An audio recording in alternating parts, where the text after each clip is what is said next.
Everyone thinks Adam Sandler is harmless. The funny guy. The layback one. The man who laughs things off. Joy Behar thought that, too. What she didn't realize was this. Some people don't explode when they're pushed. They wait. And when they finally speak, the room changes. The studio lights were warm, almost cozy, washing the set in soft autumn colors. The backdrop looked like a quiet park in October. Golden trees, a winding path, calm and harmless. The kind of setting designed to make conversations feel safe. Adam Sandler sat comfortably in his chair, legs relaxed, hands folded loosely in front of him, navy blazer, dark shirt, no tie. He looked exactly like people expected him to look, casual, approachable, unbothered. Joy Behar sat across from him, angled just enough to feel confrontational without appearing aggressive. She wore a polite smile, the kind that never quite reached her eyes. Whoopi Goldberg finished the intro smoothly. Our next guest needs no introduction. Applause filled the studio. Adam nodded once, a small smile forming. He thanked the audience, joked lightly about being awake this early, and the crowd laughed on cue. Everything was normal, too normal. Joy leaned forward, clasping her hands. So, Adam, she said, voice light but sharp around the edges. You've been making movies for what, 30 years now? Adam smiled. Something like that, yeah, and you're still doing the same kind of roles, Joy continued. The funny guy, the man-child, the goofy voice. Ever get tired of that? The question landed gently, but not accidentally. Adam tilted his head, considering. I don't know. People seem to enjoy laughing. I do, too. A ripple of laughter from the audience. Joy didn't smile. But don't you ever want to be taken seriously? She asked. I mean, real actors chase challenging roles, awards, legacy. Adam shrugged. I like making people laugh on a Friday night. Joy nodded slowly as if indulging a child. That's nice.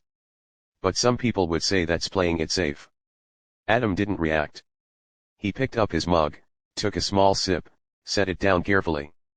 Well, he said calmly. Safe isn't always bad. Whoopi jumped in, sensing the itch. Comedy is hard, she said. People underestimate that. Joy waved a dismissive hand. Sure, but let's be honest. There's comedy and then there's that. She gestured vaguely as if Adam's entire career could fit inside the motion of her wrist. The audience laughed again, this time more uncertain. Adam's smile stayed in place, but it thinned just a little. You know, Joy continued, some critics say your movies are comfort food. Empty calories. Fun but forgettable. Adam nodded slowly. Comfort food feeds a lot of people. Joy raised an eyebrow. So, you're okay with not being important? There it was. The first real push. Adam looked at her. Really looked this time. Not offended, not angry, just attentive. I think if someone laughs with their kids, he said evenly. That matters. Joy leaned back, crossing her arms. That's one way to look at it. The room felt different now, quieter. The laughter had stopped coming automatically. Adam stayed relaxed, but something had shifted. His answers were shorter, his eyes steadier. Joy noticed. She always did. So tell me, she said, voice tightening just a bit. Do you ever worry that people don't take you seriously because, well, you train them not to? Adam smiled again. This time it didn't reach his eyes at all. People can think whatever they want, he replied. That's kind of the job. Joy studied him, clearly unsatisfied.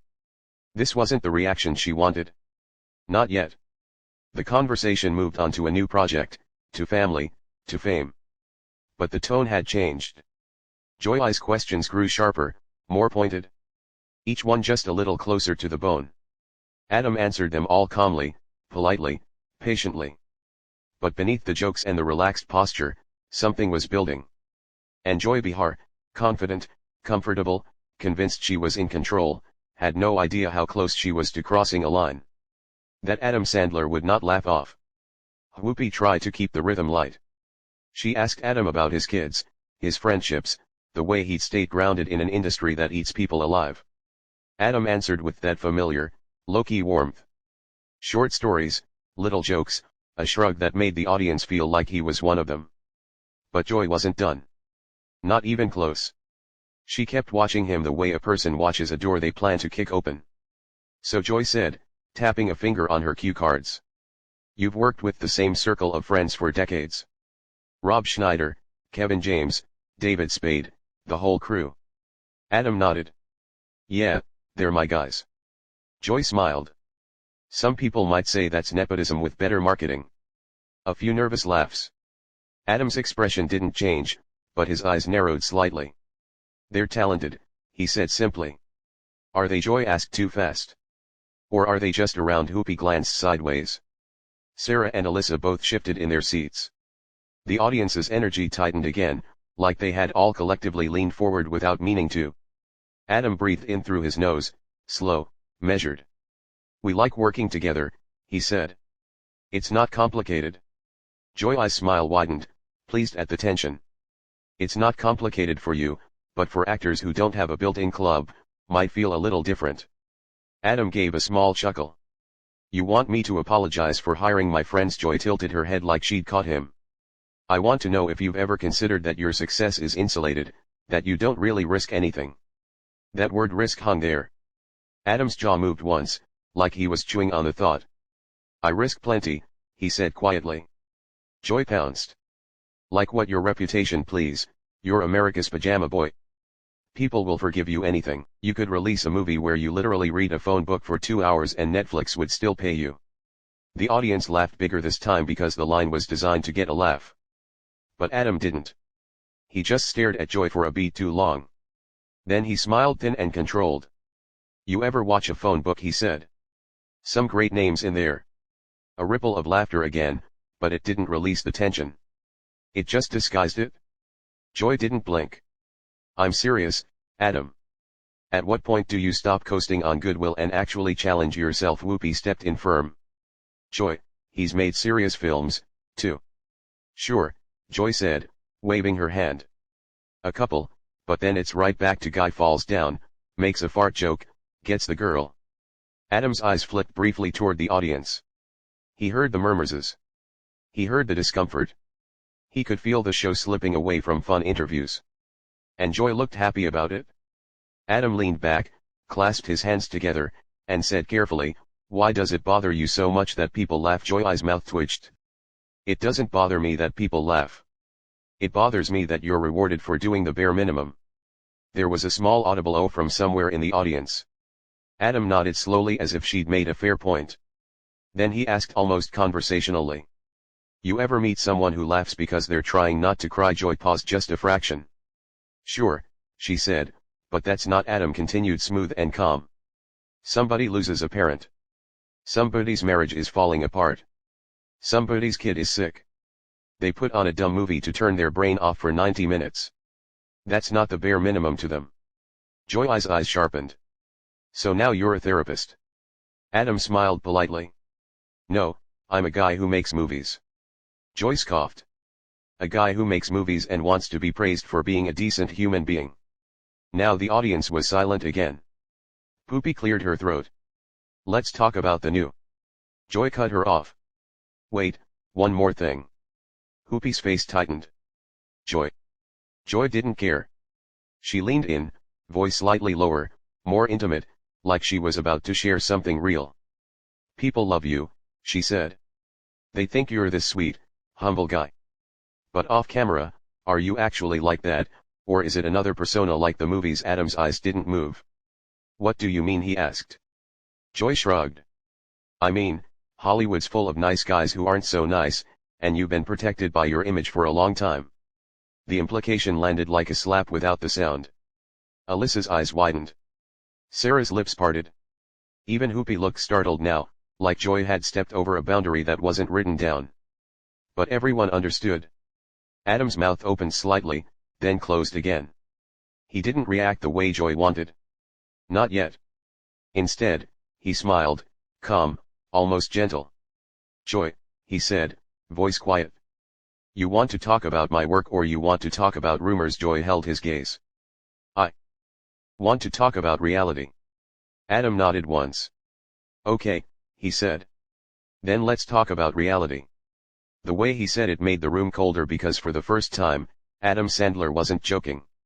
And Joy Behar, still convinced she was steering, didn't notice that Adam had just taken the wheel. Not until he leaned forward, set his mug down with a soft clink, and looked at her like she was the one sitting in the hot seat now. And the audience could feel it. Something was about to happen. The studio felt different now. Not louder, not chaotic, quieter. The kind of quiet that happens right before something breaks. Adam leaned forward, elbows resting lightly on the table, hands folded. His voice stayed calm, almost soft. But there was an edge now, a sharpened clarity that hadn't been there before. You said reality, he repeated. So, let's be real. Joy crossed her arms, chin lifted. She was still smiling, but it didn't reach her eyes. By all means. Adam nodded once. Reality is, I've been doing this for over 30 years, and in that time, I've learned something. Joy raised an eyebrow. Oh. Adam looked straight at her.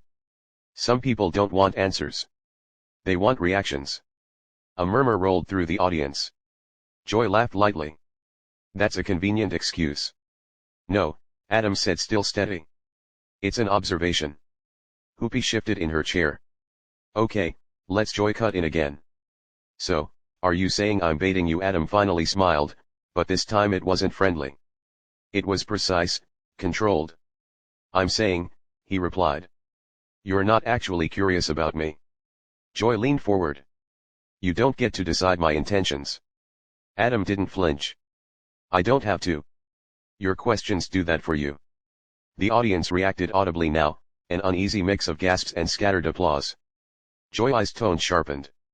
You came on this show to promote a movie. This is part of the deal. Adam nodded. Sure. Talking about the movie, not my character assassination. Joy scoffed. That's dramatic. Adam tilted his head slightly. Is it? He paused. Let the silence work. Then he continued slower. You called my work lazy. You implied I don't take risks. You suggested my personality might be fake. That's not critique. That's provocation. Joy's smile faded for the first time. I'm allowed to challenge guests. So am I, Adam said calmly. That landed harder than shouting ever could. Joy opened her mouth, then closed it. She wasn't used to guests pushing back without raising their voice, without giving her the satisfaction of outrage.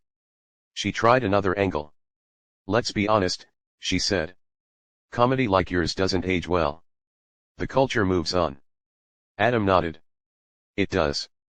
And some people, Joy added, get left behind. Adam's eyes didn't leave hers. Funny thing is, every time people say that, another generation shows up laughing. Applause broke out. Real this time. Joy's jaw tightened. You think popularity equals value? Adam shrugged slightly. I think connection does. Joy rolled her eyes. You sound very comfortable on that moral high horse. Adam smiled faintly. I'm not on a horse. I'm on a chair on your show answering questions you asked. The audience laughed, but Joy didn't. Whoopi finally stepped in firmer now. Joy, maybe we know, Joy said sharply. I want to finish this. Adam exhaled through his nose slowly.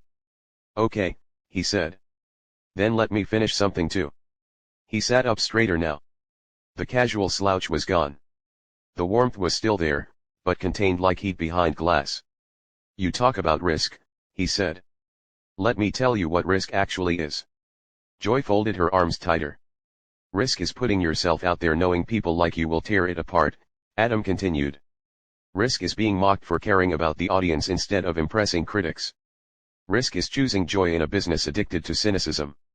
Joy laughed sharp and dismissive. Oh, please. Adam didn't react. Here's the real part, he said. I don't need you to respect my work. I just need you to stop pretending your disdain is intellectual honesty. The studio went dead silent. Joy's eyes flashed. Excuse me, Adam met her gaze evenly. You don't like what I do. That's fine. But dressing it up as some moral failing.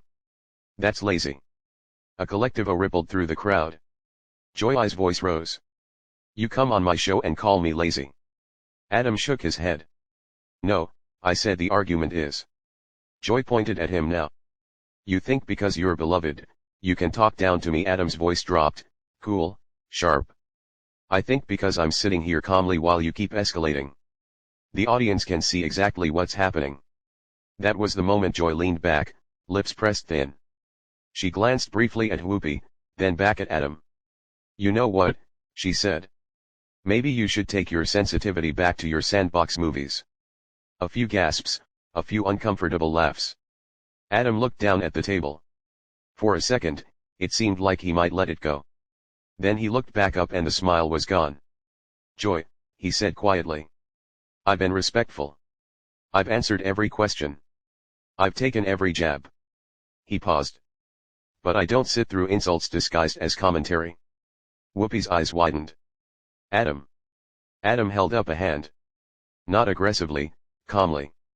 I'm done being a punching bag, he said. The words weren't loud. They didn't need to be. Joy opened her mouth to respond, but Adam was already standing. The audience erupted, half applause, half stunned silence. Adam picked up his jacket, looked once more at the table, then at Joy. Good luck with the rest of the show, he said evenly. I hope the next guest gives you the reaction you're looking for. He turned and walked off the set. Cameras scrambled to follow him. Joy stared after him, stunned, and for the first time that morning, she had nothing to say. The applause didn't stop when Adam Sandler disappeared behind the curtain. It grew, not wild, not celebratory, uncomfortable, heavy, pointed. Joy sat frozen, one hand still hovering above the table, as if she'd been about to make another point. But the moment had already moved past her. Whoopi broke the silence first. Well, she said carefully, eyes following the empty space Adam had left behind. That escalated. Joy forced a laugh. If someone can't handle tough questions, Whoopi turned toward her slowly. Those weren't just tough questions, Joy. The studio went quiet again. Joy shifted in her chair. So now I'm the villain. No, Whoopi replied. But sometimes pushing isn't the same as probing. Joy opened her mouth, then closed it. She glanced toward the audience, expecting support. What she saw instead were divided faces, some stunned, some nodding, some clearly siding with the man who just walked away without shouting, without swearing, without begging to be understood. A producer's voice crackled faintly through the studio speakers, unheard by viewers, but impossible to ignore for the panel. We're moving on. Joy straightened her notes, jaw tight. Fine, let's continue. But the energy was gone. Every joke landed flat. Every transition felt forced. The empty chair beside Joy wasn't just noticeable. It was loud. Backstage, Adam didn't stop walking. A staff member tried to speak. He nodded politely and kept going. No rant, no victory speech, just a quiet exit. By the time the show cut to commercial, clips were already spreading online. Adam Sandler shuts down the view. Sandler walks off after Joy Behar clash. Calm, controlled, final. Joy would later say the interview was spirited. Adam wouldn't comment at all. He didn't need to because sometimes the strongest statement isn't the last word. It's knowing when to leave. Adam Sandler didn't raise his voice. He didn't trade insults. He didn't stay and perform. He stood up and walked away. If you believe silence can hit harder than shouting, if you think respect has a breaking point, and if moments like this say more than any argument, like the video, subscribe to Pressure Point and tell us in the comments, was Adam right to leave, or should he have stayed and pushed back harder? More confrontations, more pressure, more moments where everything changes. See you in the next story. Experienced. I hope you never have to watch everything you've built crumble because of your own choices. I hope you never have to claw your way back from rock bottom while the world cheers for you to fail. But if you ever do find yourself in that position, I hope you meet more compassion than you've shown me today. Because everyone deserves at least that much, even people who've made terrible mistakes, even me. With that, Charlie Sheen walked off the stage with a dignity that seemed to surprise everyone in the studio, perhaps even himself. The audience sat in stunned silence. The cameras kept rolling, capturing Joy Behar sitting at the table with an expression that was difficult to read. Somewhere between defiance and the dawning recognition that she had perhaps gone too far. What had started as a promotional interview for a small independent film had become something far more significant. A man who had been written off as a joke, a cautionary tale, a symbol of self-destruction, had stood up and demanded to be seen as something more. Not a saint, not a victim, just a human being trying to be better than he was. And as the studio fell into uncomfortable silence, one thing was absolutely clear. The man who had once declared himself to be winning had finally learned what winning actually looked like. And it had nothing to do with tiger blood or Adonis DNA. It was simply the quiet courage to keep getting up no matter how many times the world tried to knock him down.